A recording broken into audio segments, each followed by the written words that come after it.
Dalam kehidupan berumah tangga, suami isteri ini ada juga dari kalangan mereka yang demi untuk memastikan rumah tangga tu tidak berkocak ataupun ada suasana berkocak lah, tapi nak bagi berhenti kocakkan itu, maka berlakulah ucapan lafaz ta'liq daripada suami, apa yang disebut sebagai ta'liq talak.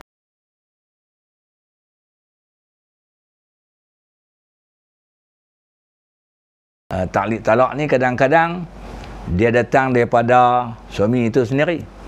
Kadang-kadang dia datang atas permintaan isteri. Isteri yang minta suami supaya melepaskan ta'liq talak. Bercakap berkaitan dengan ta'liq talak ni, dalam konteks kehidupan berumah tangga sehari-harian ni, dia ada dua kategori lah. Yang pertama, ta'liq yang kategori resmi. Resmi ni artinya yang disusun oleh organisasi agama, atau dalam bahasa yang mudah Jabatan Agama Islam lah, di seluruh negeri dalam Malaysia ni, di mana suami sebaik saja dia melepaskan ijab, melepaskan qabul ataupun menyempurnakan akad nikah, maka juru nikah akan menyuruh dia membaca ta'liq talak. Ini ta'liq resmi tu. Ada tiap perkara yang bagaimana tertera di belakang surat nikah. Yang kedua, ta'liq yang tidak berapa resmi lah. Artinya ta'liq ini tanpa pengetahuan pihak berkuasa agama, sebab tidak tercatat dalam surat nikah. Kalau dalam ta'liq resmi ini, dia baik untuk menyelamatkan rumah tangga, kerana ta'liq talak ni kalau nak berlaku pun sukat sikit, dia perlu kepada aduan daripada isteri kepada mahkamah syariah, dan memerlukan pendengaran aduan itu oleh hakim syar'i, dan memerlukan sabitan. Kalau setelah disabitkan bahawa ta'liq yang dilepaskan oleh suami dalam surat nikah tu ada berlaku pelanggaran, barulah hakim akan menghukum jatuhnya talak. Ini dia terkawal, lebih selamat. Ada satu lagi ta'liq ni yang di luar daripada kawalan, di luar daripada urusan pendaftar nikah ataupun pihak berkuasa agama. Ini ta'liq ni yang bahaya ni. Terlebih dulu saya nak ceritalah apa itu ta'liq. Yang kata ta'liq talak ni ialah lafaz daripada suami mengaitkan sesuatu yang berlaku, yang akan berlaku, sama ada perkara itu berlaku ke atas isterinya atau ke atas dirinya atau ke atas pihak yang ketiga, ataupun mengaitkan sesuatu yang tidak berlaku kepada isteri, kepada suami ataupun pada pihak yang ketiga. Apabila telah berlaku, maka jatuhlah talak. Atau tidak berlaku, jatuhlah talak. Contoh macam ni, kalau berlaku kepada pihak isteri, suami kata, kalau hang keluar daripada rumah ni, jatuh talak satu. Artinya benda itu berlaku kepada isteri. Isteri itu tak boleh keluar daripada rumah. Kalau dia keluar daripada rumah, maka jatuh talak satu. Manakala daripada pihak suami pula, ta'liq yang berlaku di pihaknya, contoh macam ni, isteri duk mengamuk dia sangat, dia duk rajin berpoya-poya keluar malam apa, isteri dengar kata dia duk rajin dengan perempuan, maka dia pun nak menyelamatkan rumah tangga, dia kata kepada suami nak, okey, tak apa, yang sabar. Siapa tuduh abang main perempuan ni? Kalau terbukti abang main perempuan, jatuh talak satu kepada yang. Tiba-tiba satu hari, isteri dia tengok dia main perempuan, maka ta'liq itu yang dilakukan olehnya, tetapi jatuh talak kepada isterinya. Yang ketiga ni pelakuan daripada orang lain, pihak ketiga. Pihak ketiga ni ibu bapa, jiran tetangga, kawan-kawan dan seumpamanya.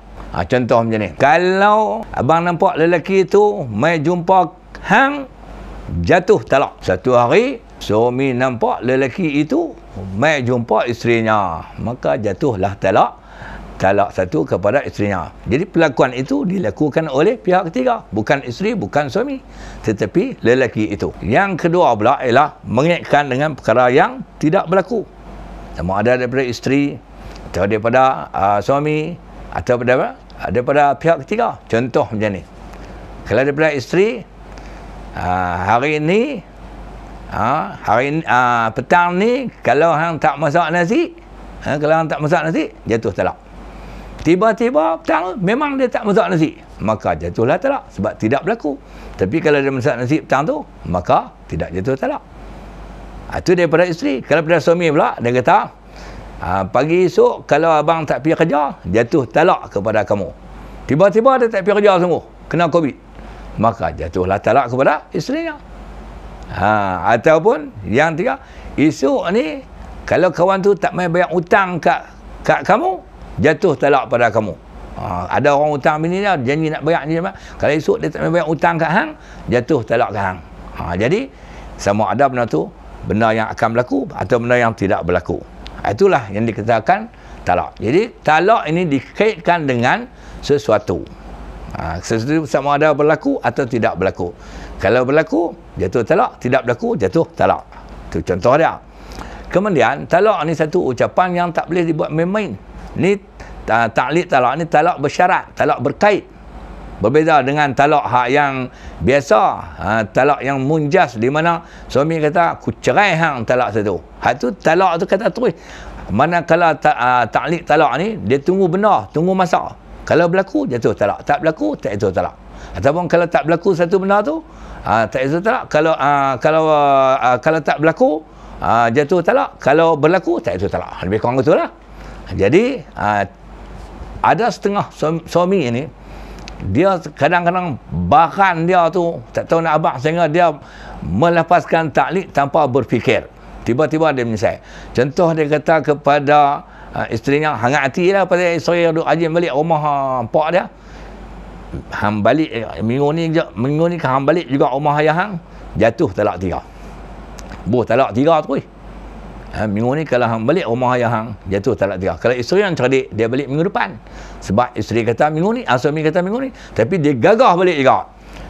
Tapi dia tak balik lagi lah, tapi dekat-dekat nak balik, dia buat kesan nak balik juga.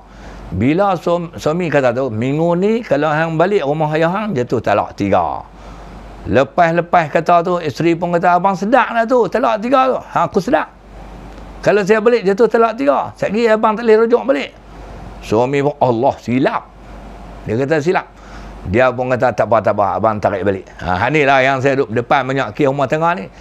Maka saya beritahu lah, tuan-tuan perempuan sekalian, lepas talak, sama ada talak yang mubashir, yang langsung tadi ni, ataupun yang taklid, seandainya dilafaz, tidak boleh ditarik balik. Seandainya telah dilafazkan, tidak boleh ditarik balik. Dia tetap apalah abang tarik balik, maka tak sah tarik balik tu. Kalau minggu ni isteri dia balik juga rumah mak pak dia, maka jatuhlah talak. Jadi saya nak memberi nasihat lah kepada sesiapa yang mengikuti menonton video ini, terutama kepada orang lelaki-lelaki, bercermat dan berhati-hati semasa melepaskan taklid talak, takut menyesal. Dan jangan sesekali melepaskan taklid yang mengarut. Taklid yang mengarut, yang tak berpijak di bumi nyata, kerana hakikatnya perkara tu kalau berlaku tetap jatuh talak. Contoh dia kata macam ni, kalau hang keluar daripada rumah ni, jatuh talak. Dia terikat dengan benda yang lain. Kalau hang keluar daripada rumah ni, jatuh talak. Jadi isteri tak boleh keluar pergi sidai baju, tak boleh keluar. Tapi kalau dia kata, kalau hang keluar rumah ni, pergi rumah jiran pada hari ni, jatuh talak, boleh gagah. Esok dia pergi tak apalah sebab dia kata hari ni. Jadi jangan duk kata ucapan taklid yang berbelit-belit, yang menyusahkan kehidupan rumah tangga, kerana nanti dia akan menyebabkan suami menyesal kerana melepaskan taklid yang tak sepatutnya. Wallahu a'lam.